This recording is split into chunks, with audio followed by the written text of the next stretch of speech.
Pembentukan sanggar tarian itu semasa saya masih di bangku SD. Waktu SD. Iya masih SD, terus mulai ikuti sama teman-teman atau kakak-kakak yang senior-senior, eh, mulai bermain gendang, terus mulai latihan menari. Nah, dari sekitar berkisar tahun-tahun 80-an. Kegiatan-kegiatan itu menyangkut ada juga promosi budaya kalau di Bali. Oh, promosi budaya gitu. Kegiatannya di Jakarta, karena kita sama-sama dengan dari provinsi, mungkin kegiatannya itu seperti itu, kita tampil dengan sanggar yang memang Berarti sanggar yang dipak musiknya itu.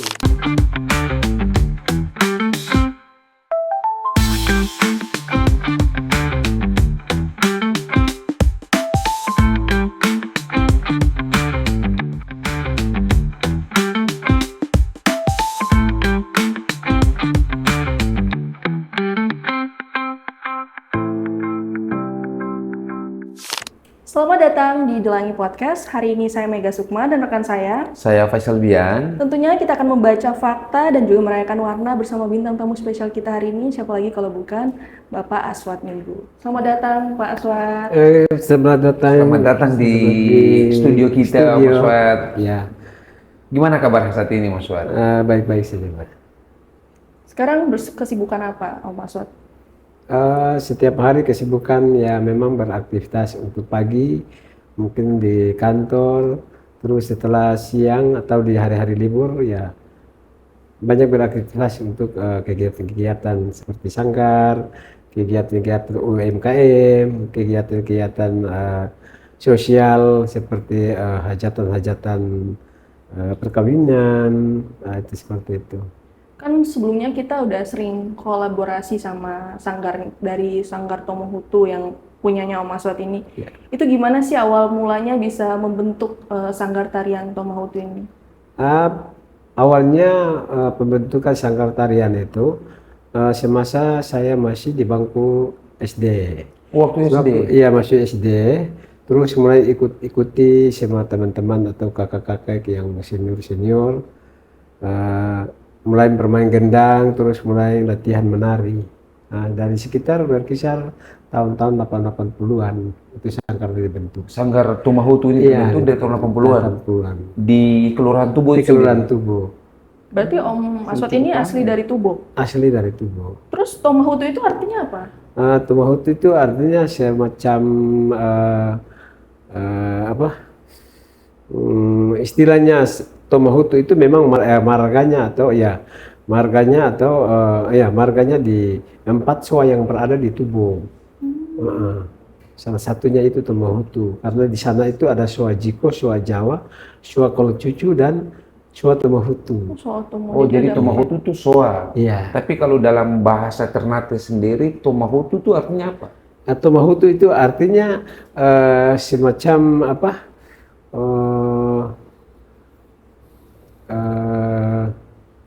Tomohutu itu artinya kan Toma Rambut itu ya, artinya rambut. rambut. Rambut artinya mahkota seorang wanita seperti itu. Oh, jadi Tomohutu tuh Iya, seperti kayak seperti mahkota. seperti itu. Rambut gitu ya Iya, artinya. tapi dasarnya itu adalah Nama soa. soa. Soa tuh apaan? Soa. Soa itu ada pembagian tuh, pembagian 4 di Kampung Tubuh itu kan 4 soa itu pembagiannya masing-masing. Oh, Soa 4 marga Tomohutu, tadi ya? 4 marganya itu. Apa-apa tadi, Pak? Soa Tomohutu, Tomohutu, soa Jiko, Jiko, soa Jawa, Jawa, soa Kolocucu. soa kolon cucu. Iya, soa Kolocucu ya. Kolon cucu. Berarti di Tubo ada soa Jawa, berarti ada orang Jawa juga sih. Ada juga sebagian. Kalau Jiko Jadi itu- memang orang Jawa masuk ke Tubuh dia tidak rasa asing karena memang di situ ada sejarahnya. Oh, ada sejarahnya juga. Pembagiannya Jawa. Kalau soal Jiko itu dari mana? Soa Jiko itu dia memang asalnya isi dari Tubuh, tapi sebagian orangnya dari Hiri juga. Oh, dari Kalau Hiri. baru baurnya keluar masuk tuh Jiko. Kayak seperti kalau di Hiri kan Iya, ada juga. kelurahan apa desa itu ya, Tomajiko itu ya. Jiko, ya. Kalau Jiko bahasa Ternate sendiri apa? Jiko. Iya. Jiko. Jiko itu artinya kayak apa semacam Teluk. teluk. Oh, teluk. Iya. Kayak hall gitu ya. Iya. Kalau Tomajiko. Tomohutu sendiri ini berdiri dari tahun berapa? Tahun 80-an. Wah, Lama ya udah Cukup mungkin. lama tahun 80-an. Memang dengan senior-senior saya yang sekarang juga sudah meninggal. Nah, nanti sampai jalan karena saya ikuti juga dengan main-main musik semasa di SD sampai bangku SMP sampai bangku SMA, dan itu sudah mulai dari bangku SD juga sudah mulai latihan sanggar, mulai menari pentas-pentas, dan itu juga saya fokuskan lebih fokus ke musik. Ke musik. Itu belajar sendiri atau mungkin mau belajar? Karena istilahnya belajar sendiri, karena musik itu kan biasa bunyi kan pasti didengar oleh telinga. Dari situ kan kita bisa meniru terus harus mencoba. Dari situlah tertanam mengikuti musik sampai sekarang. Kira-kira Sanggar Tomohoto ini sudah pernah pentas atau maksudnya udah pernah show di mana gitu? Selain di Maluku Utara apa pernah di luar? Di seluruh Indonesia. Oh, seluruh Indonesia. Karena Di kita mana-mana bergabung dengan sanggar dari Provinsi Maluku Utara, sanggar Kesultanan, sanggar Bahari Berkesan Kota. Oh. Jadi ketiga kegiatan yang promosi, yaitu musiknya memang dari tubuh Sanggar Tomohoto. Sanggar Tomohoto. Iya. Bahkan tahun terakhir kemarin 2013 ke Beijing, Cina. Oh, ke Beijing. Ke Beijing, Cina. Luar biasa memang ya. Dari tarian tadi ya? Ya, Bisa dari antar tarian, langsung sampai ke negeri Cina sana kan? Dengan musik tradisional. Tadi kan katanya sudah bukan hanya di Maluku Utara tapi di luar bahkan sampai ke Cina. Kalau selain dari provinsi lain pernah tampil di mana? Banyak, dari Kalimantan Timur, Jakarta. Itu kegiatan apa yang diikuti?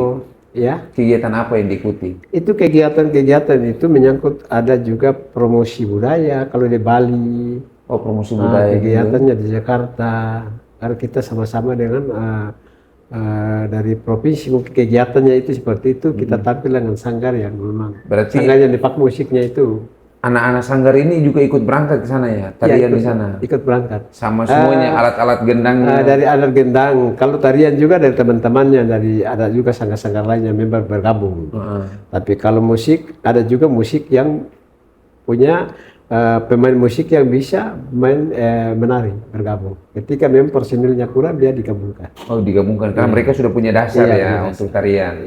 Kalau dalam hal melestarikan tarian dalam soal budaya itu sejauh mana sampai saat ini? Iya, sampai sekarang masih berjalan. Oh, masih berjalan Iya. dalam tetap menjaga Kelestarian budaya tadi ya sebagai identitas juga kan. Iya. Dari tahun 80-an sampai sekarang ya sudah berapa tahun ya? Sudah mungkin 40 tahun lebih ya. Iya. Karena dari tahun 80-an kan. Iya. Sekarang 2026. Untuk tarian dari Tomohoto ini, kira-kira ada nggak sih jenis tarian yang seringkali orang-orang tuh Tomohoto ini punya karakter sendiri itu di tarian apa gitu? Kebanyakan Tomohoto ini dia menggali tarian tradisional. Tradisional. Dia di tarian tradisional yang ada di Maluku Kerah ini. Ya itu memang kalau tarian-tarian itu pusatnya memang ada di Tomohoto. Untuk Sanggar Tomohoto sendiri biasanya sering di request untuk nari apa gitu? Sering nari tarian gala, tarian lala, tarian selajin. Kalau kayaknya seperti ada kegiatan-kegiatan pengisian acara. Tarian soya-soya juga. Soya-soya penjemputan Soya-soya tamu. mungkin paling banyak karena itu Iya. penjemputan ya. Penjemputan. Oh iya, Mas Wad. Tadi kan Mas Wad jelaskan selain sanggar yang Mas Wad dirikan untuk bagaimana melestarikan budaya, ada juga UMKM-nya Ya. yang dibuat sendiri ya. Ya. Itu UMKM apa-apa yang Mas Wad buat? UMKM itu awalnya kita bentuk bukannya sendiri, kelompok. Oh, kelompok. Kelompok itu yang dibina oleh KPH Kota Ternate, KPH Ternate Tidore dari kehutanannya itu. Oh, iya. Terus bentuk kelompok, itu baru kita buat itu karena ikut pelatihan sehingga mereka berikan bantuan alatnya itu. Alat apa itu? Alat itu penyulingan. Penyulingan. Minyak cengkeh. Iya, dengan kapasitasnya memang kecil, tapi karena awal. Jadi dari situ kita mulai. Itu juga ide, termasuk ide juga ide dari saya. Kenapa? Karena saya lebih cenderung karena itu kota Ternate kan kota rempah. Kota rempah ini kan memang sejarah tercatat bahwa cengkeh yang paling tertua itu adalah cengkeh yang ada di kota Ternate. Nah, disitulah saya lebih cenderung ke sama-sama kegiatan. Sebelum itu terus karena memang keinginan saya seperti itu. Apa yang memang nanti kalau ada tamu datang memang betul-betul kota rempah, berarti kira-kira apa yang kita Kita bisa berikan untuk mereka. seperti itu. Kebetulan bentuk kelompok, terus adanya program dari kehutanan KPH Ternate Tidore, ada di situ kita masuk. Kita masuk terus mereka juga binai kita, baru produksinya itu. Minyak cengkeh Iya, tadi, minyak cengkeh. buat penyulingan. Iya, Sampai sekarang masih aktif juga minyak cengkeh. Sampai sekarang masih aktif. Itu apa namanya tuh? Kan pasti ada mungkin label atau secara branding diberikan nama apa gitu. Namanya Gombas. Gombas. Gombas dalam hal istilahnya bahasa Ternate Goroho Mapaca Badan Senang. Oh, singkatannya. Iya, singkatannya Gombas. Gombas. Goroho Mapaca. Badan senang. Badan senang. Kalau goroho itu apa? Goroho itu minyak. Minyak. Mapaca itu kan dioleskan. Ya, Nah, berarti dioleskan, minyak oles yang dioles membuat masuk. badan ini terasa Iya. senang gitu ya. Manfaatnya apa-apa tuh minyak Itu cengkeh minyak itu? cengkeh manfaatnya memang masuk angin, sakit gigi. Masuk angin, sakit Iya, gigi. masuk kalau gigi, gigi rasa biasanya pegal-pegal badan. Nah, ini kan Sampai sekarang masih ada juga. sampai sekarang. Oh iya, luar biasa tuh. Jadi untuk teman-teman Delangi yang di rumah atau yang lagi nonton podcast kita, badan-badannya kurang enak dan lain sebagainya atau sakit gigi, bisa datang ke Tubo. Ada di Tubo ya atau sudah jual di mana? Ada di tubuh, ada di Taranate. Oh, ada di Taranoate juga. Yang di apa namanya? Tempat oleh-olehnya. Tempat oleh-oleh, pusat oleh-oleh. Goroho Jadi Mapaca, Badan kalau yang dari luar mau ke Ternate bisa ke Taranoate namanya pusat oleh-oleh. Ada Gombas di situ ya. Iya, ada juga. Ada salah satu minyak cengkeh yang diproduksi, dibuat sendiri oleh Bapak Aswat Minggu dan teman-teman. Iya. Karena kelompok sehingga bisa diperjualbelikan untuk orang sakit atau rasa badan kurang enak bisa Iya, digunakan masuk untuk dingin, ya. kebermanfaatan lebih banyak ya. Selain cengkeh apa lagi? Ada madu, Madu. Oh, madu juga. madu trigona. Madu trigona. Madu trigona itu apa sejenis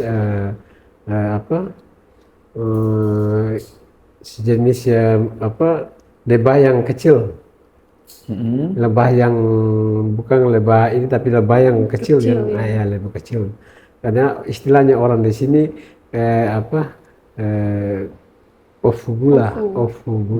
Ofugula. Iya. Kalau bahasa Tidore apa namanya itu? Kalau Ternate bilang ofugula.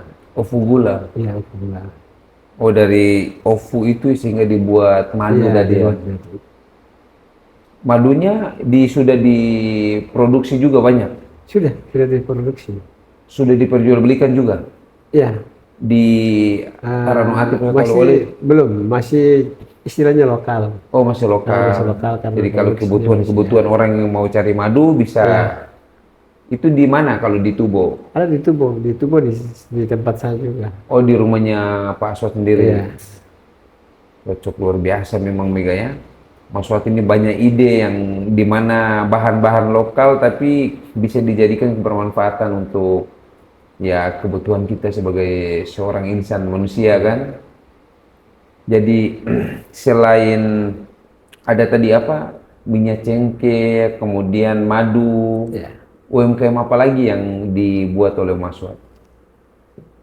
Sementara ada juga Gosora Mafaida. Apa? Gosora Mafaida itu Gosora Mafaida itu Pala cuma- ya, Gosora itu iya, pala ya, itu pol. cuma itu istri saya. Karena mereka perempuan pekerjaannya kan cuma ya istilahnya kupas-kupas yang ini mereka buat itu selai, buat kue, itu seperti itu. Tapi itu bukan di kelompok saya, istrinya itu. Apa namanya tadi? Gosora. Gosora Mafaida. Gosora Mafaida. Oh, Itu apa? dibuat Untuk kue bisa buat Itu kue. buat kue stick Kue stick, tambah dengan minuman minuman pala. minuman pala, sirup gitu ya. sirup. Sirup pala ya. Iya. Tapi kan di Tubo ini kan terkenal juga dengan batik Tubo ya. Iya, batik tubo. batik tubuh. Itu Om Aswad sendiri pernah buat juga batik tubo? Karena memang saya jelas di kelurahan, jadi ketika ada pelatihan-pelatihan berarti kita awasi juga, kita pasti campur tangan, ikuti lagi cara celupnya gimana, Oh iya. sehingga memberikan semangat kepada peserta-peserta Serta yang yang memang lain. dilatih. Luar biasa memang sosok Om Aswad ini sebagai salah satu pemimpin. Beliau ini juga ketua RT di Tubo ya. Iya, ketua RT berapa Pak?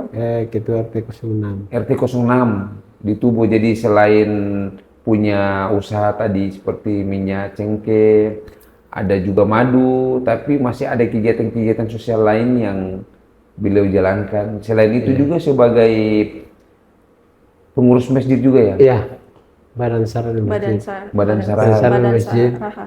Terus jadi komite di sekolah SD. Oh, komite sekolah SD Iya, juga di ya. sekolah juga. Dan juga sampai sekarang juga jadi ketua koperasi Merah Putih. Koperasi Merah Putih, Merah programnya Putih. Presiden Iya. Prabowo Subianto, Iya. luar biasa memang Pak Aswad ini. Nah, kemudian juga Mas Aswad, selama banyak hal yang Mas Aswad telah lakukan tadi, yang Mas Aswad ceritakan, kira-kira tantangan terbesar yang pernah Mas Aswad hadapi itu apa? Yang bisa Mas Aswad bagi ke kita? Pasti banyak, pasti ada juga suka duka dalam hal kita membina para generasi-generasi. Tujuannya ke depan jangan sampai budaya itu dia hilang. Pasti juga ada tantangan, ada yang suka dan ada juga yang tidak suka dan tidak suka, seperti itu. Tetapi suka memang dukanya kalau ya. niatnya saya bahwa budaya itu perdayakan manusia atau perdayakan masyarakat, ya kita jalani. Walaupun kita hadapi dengan apa tantangan, kita jalani. Walaupun jalan di atas rel-rel atau jalan di atas kaca-kaca yang ya tetap jalani. Insya Allah ke depan tetap juga dia tanamkan kepada generasi muda menjadi generasi penerus. Mereka tetap juga kan jalankan itu budaya. Karena sisi pikiran saya bahwa kita kelola budaya sampai kiamat tidak pernah akan habis. Betul, betul. Berarti karena budaya adalah identitas diri kita juga. Iya. Kan? Jadi tetap dilestarikan dan dijaga. Kalau harapan Mas Aswad ke depan dengan adanya sanggar, kemudian banyak hal yang Mas Aswad telah lakukan tadi, harapan untuk generasi-generasi muda nih yang mungkin sudah keluar dari apa yang telah Mas Aswad canangkan sebelum-sebelumnya, harapan Mas Aswad ke depan itu seperti apa? Ya, harapan saya karena memang sudah tanamkan mereka dengan budaya. Kemungkinan walaupun ada benturan-benturan, tapi mereka juga akan selalu mengingat dan mereka harus pertahankan seperti itu. Harus jaga budaya, harus betul-betul bahwa tradisi kita atau budaya kita harus dijaga. Jangan sampai memang pengaruh dengan budaya luar atau nanti orangnya katakan ini budaya kita, itu yang saya takutkan seperti itu. Sehingga harapan kepada saya tanamkan kepada generasi-generasi muda supaya mereka harus menjaga, melestarikan budaya. Mungkin ada pertanyaan dari netizen ya. Di sosial media Delangi ada yang sempat ngasih pertanyaan buat Om Aswad. Ada yang nitip dari teman-teman di sosial media. Oh iya. Nanti kita baca sama-sama. Oke Mas Aswad, ini ada titipan pertanyaan di Instagram kita. Ya. Dari siapa namanya ini? Ini Min, mau tanya dong, katanya podcast nanti mau mengundang pemilik sanggar tariannya. Aku mau nanya, apa yang membuat beliau sampai saat ini masih bergerak di bidang tersebut? Dan apa keinginan terbesar beliau yang ingin dicapai? Kira-kira apa? Jadi sampai saat ini nih kan Mas Aswad masih tetap bertahan di bidang seni tari dan lain sebagainya kan?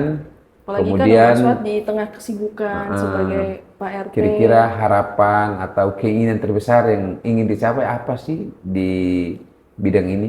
Ya artinya ingin dicapai itu artinya ingin memperkenalkan budaya kepada generasi-generasi penerus sehingga memang jangan sampai hilang seperti itu. Iya. Niatnya maunya jadi istilahnya bukan ini tapi sebagai amal lah. Ketika memang kalau sudah dipanggil berarti apa yang kita tinggalkan mereka meneruskan itu seperti itu. Perkenalkan mereka dan mereka meneruskan bahwa inilah budaya gitu. Itu tujuan lebih melestarikan untuk kita mempertahankan budaya ya, karena budaya kan bisa jadi jati diri kita juga, supaya untuk generasi berikut sudah paham juga ternyata budaya dari nenek moyang kita itu seperti ini. Itu yang harapan terbesar dari Om Aswad. Intinya Om Aswad itu pengen melestarikan budaya tuh salah satu dengan memperkenalkan tarian kita Maluku Utara di dunia manapun, biar mereka tuh tahu Maluku Utara dengan budaya yang original tanpa ada modifikasi. Jadi kita masih kental. iya, masih kental, masih original gitu. Kira ada pertanyaan lagi? Ya cukup. Ada satu lagi. Oh iya, ada satu lagi pertanyaan dari. Oh, ada satu lagi. Coba kita lihat pertanyaan. Banyak juga yang ngasih pertanyaan ya. Iya, bagus. Senang juga saya. Iya. Ini Om Aswad pertanyaannya. Apa tantangan terbesar dalam menjaga budaya lokal di tengah arus globalisasi dan digitalisasi saat ini? Mereka mau tahu kira-kira pengaruh terbesar dalam menjaga budaya lokal tuh dengan pengaruh globalisasi dan digitalisasi itu apa? Oh, maksudnya pengaruh besar. Iya. Tantangan besar ya. Makanya tantangan besar saya rasa bahwa itu kalau memang budaya kita tanamkan kepada generasi-generasi penerus, kita sudah tanamkan. Salah satu contoh anak-anak usia dini. Anak muda usia dini, karena kebetulan istri saya juga di PAUD. Oh, ngajarnya di PAUD. Ngajarnya di PAUD, makanya kita perkenalkan budaya dari awal.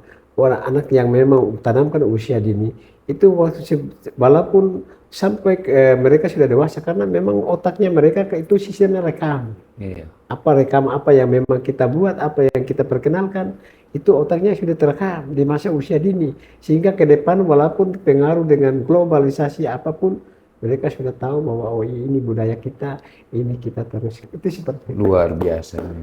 Itu mulai dari pendidikan. Lebih memperkenalkan supaya budaya jati diri kita tuh ini loh gitu, supaya ke depan apabila pengaruh digitalisasi atau apapun itu mereka tidak terpengaruh karena sudah tahu identitas mereka sendiri ya. Mungkin positifnya dari digitalisasi ya kita lebih mudah untuk memperkenalkan budaya kita ya, tapi ya pengaruhnya juga ada juga. Budaya zaman sekarang kan anak-anak muda sekarang lebih fokus main gadget dibandingkan mereka belajar. Nah itu mungkin ada ya plus minusnya di situ. Tapi sistem saya seperti itu. Kalau kita mengajak kepada anak-anak yang istilahnya usia dini, itu sistemnya bermain sambil belajar. Jadi kita kasih materi kayak kasih contoh alat-alat musik, ketuk berarti sudah bisa hitung. Satu ketuk, 1, 2 bisa dia hitung. Salah satunya contoh cucu saya, itu yang dia usianya baru 2 tahun. Itu dia sudah bisa ucapan, karena saya putar lagu-lagu salawat-salawat, dimainkan 2 juga dan dikolaborasi dia dengan gendang tifa, sehingga dia bisa bermain dan mendengarkan lagu. Itu yang saya dia sudah bisa. Itu salah satu contoh karena usianya masih dini, 2 tahun. Nah itu yang saya harapkan ke depan, mudah-mudahan seperti itu dia bisa, walaupun dia sudah dewasa berarti dia sudah bisa pertahankan, dia sudah bisa betul dikenal jati diri bahwa ini adalah budaya seperti itu. Tetap lestari terus ya. Seperti itu. Luar biasa. Ya. Cukup menarik ya pembahasan kita hari ini. Kita banyak belajar tentang budaya, UMKM, dan juga semangat Om Aswad yang mungkin sudah nggak dikatakan muda lagi, tapi luar biasa loh, aktivitasnya cukup padat ya dalam seminggu udah. Bahkan sampai malam kami dari tim kreatif dengar-dengar Om Aswad sering ini ya, tahlilan. Itu luar biasa sih. Itu juga salah satu mempertahankan budaya kita di Maluku Utara.